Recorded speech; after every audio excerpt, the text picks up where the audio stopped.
The Wilson Triton is non-conforming. That's what we've been told. Learn a little bit more next.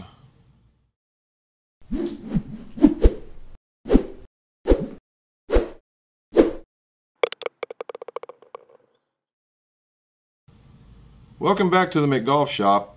And as you've seen on the news, you've heard that the driver versus driver, the one that made the cut, is non-conforming. And that's true. USGA has ruled in two sections of why the 10.5 and the 12 degree driver are non-conforming. The 9 degree is fine. They said in the first one that it is not traditional in shape on the sole plate. Now I have a 9, I have a 10.5, and I have a 12 degree. And I'm going to flip the camera around. I'm going to show you what they look like from the back, and you tell me. Because they said they had to adjust the sole plate within millimeters. Okay, millimeters. That's kind of unique in that I guess it's all in the eye of the beholder and what traditional is. Because if you look at this,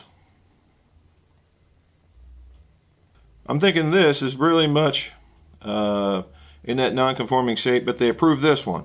So why they wouldn't approve the Tritons, I don't know. It's not for me to guess them. It's just for me to make sure that when we build these clubs that they're conforming. Now, the other one is that when you place the 12 gram, and we'll come around and get that again. When they place the 12 gram weight in the toe with one of the weight configurations, the contact time, it's one of the rules, just like instead of using core, coefficient of restitution, contact is a measurement of the springiness of the face, and it was just a little bit over the limit. That was the word that we got, a little bit over the limit. Now, if you were to put the 12, I have the 12 gram right here. If you're going to put the 12 gram in the toe with any other configuration, that would tend to lean you to come into the club face open.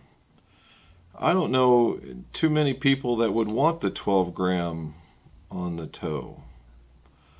I don't know why we would put it there, but it's one of the configurations. They tested it, Wilson didn't, and it was just a little bit higher. So their reasoning, or the way that they make it conforming, is to take the 12 gram out of the pack. Now I don't know if a 10 gram would have been okay, but I do believe that we do need the heavy weight. So let's address the weight issue first, and then that way you can see the other one second. This thing comes with two 2 grams, 2 6 grams, and one 12 gram weight, along with the heavy plate and then with the light plate.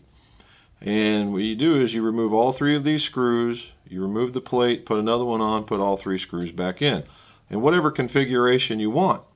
Traditionally, if you have a hard time getting the face closed, you would put the heavy weight here or here with the next heavy weight in the opposite with the lighter weight here to help you close the club. Now, this already has a slightly closed face on it, so a lot of this, if you guys are slicers, man oh man, here you are. However, unless you were totally hooking it off the planet, I can't see where this 12 degree would go into here. Which raises the question is, if it conformed in every other setting, can you keep the 12 and just not put it out here and have somebody check and be allowed to play? I don't know if anybody's ever asked that question or not, because truthfully, I like my 12 gram weight and I like it right in the back. It helps me get the ball in the air because this is kind of a lower hitting club, lower spinning club, and this just helps me when I was hitting it. So that's a question to ask the manufacturers. In fact, I might ask Mr. Verska himself. The contact time, what they do is they take this and they put this head in a clamp. For those of you who don't know, let's go back a little bit. Contact time. It used to be that they would take the head like this and they would shoot a pinnacle ball at it at 100 miles an hour. And they were monitoring how it rebounded off. If it came out greater than 83 miles an hour, it was illegal. Well, you know, if players, let's just say one player didn't like another player and he thought he was running with a hot club, he'd say, hey, this thing's a little hotter than it should be. I'd like to see it tested. Well, then they'd have to disassemble it. Now the magic's gone and the pro would never want it back.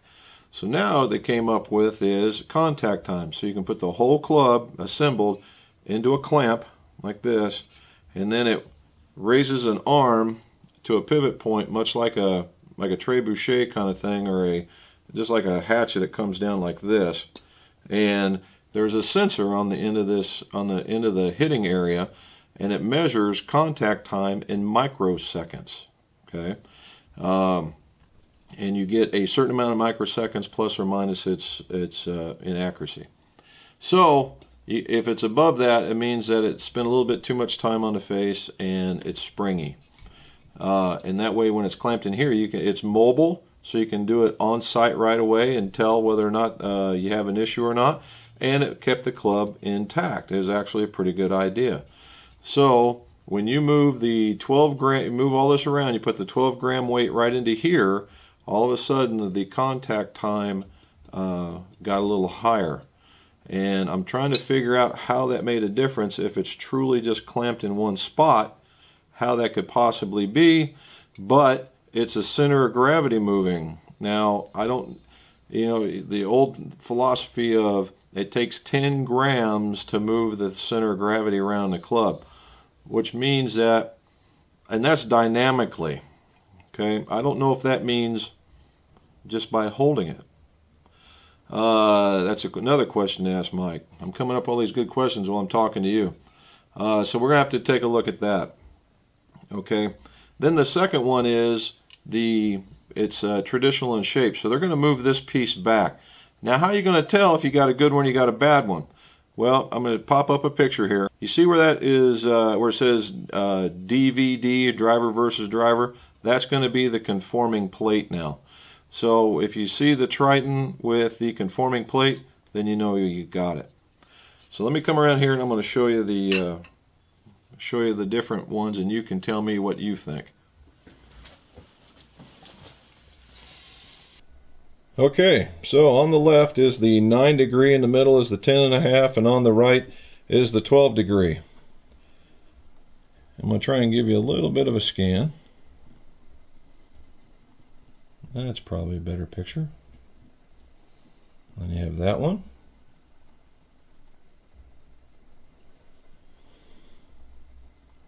And then 12 degree.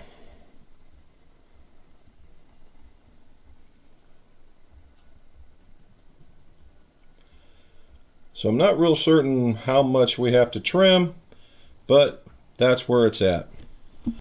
So bottom line is, yes, the USGA said it was non-conforming, and this seems kind of silly, doesn't it? It seemed kind of off, don't I? There we go. So they said it was non-conforming, and it was for the shape. And basically it's this little piece right back in here. And I think if you look at it from another, I don't know if you can see right there, there's a little bit of a hole right there. So maybe they're saying because this wing sets up, that's what's non-conforming. Unfortunate part is that this is the 9, that's the 12, and this is the 10.5. So, it looks normal to me, but I don't measure in the millimeters when it comes to looking at the heads. I trust the USGA in that they're going to tell me what's right and what's wrong. So we're going to get a new plate. That's going to make it conforming to the traditional in shape. And then they're going to remove, let's hit this one, which will look like this one. And if you look at this one, it's the one that's gray. The one that's black is the 2 gram, and the one that is red is the 6 gram. So I don't know if they're going to replace it, but it's happening even as we speak. You can go to the Wilson website and ask to have the plate/weights exchange. That's right there on their website.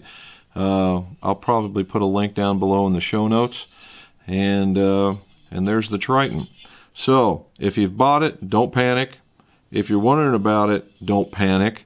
It's still a decent club. Actually, it's better than decent. It's actually a really good club, especially with the Rogue shaft in it. Keep in mind, it's a very expensive shaft, and the price point on this driver isn't that bad. I've had some guys hit it, every one of them with some success. I've done a few fittings and thrown this in there with it. I've done very well with this. This thing hits pretty good, it's surprisingly so. In fact, the last guy didn't even notice the sound.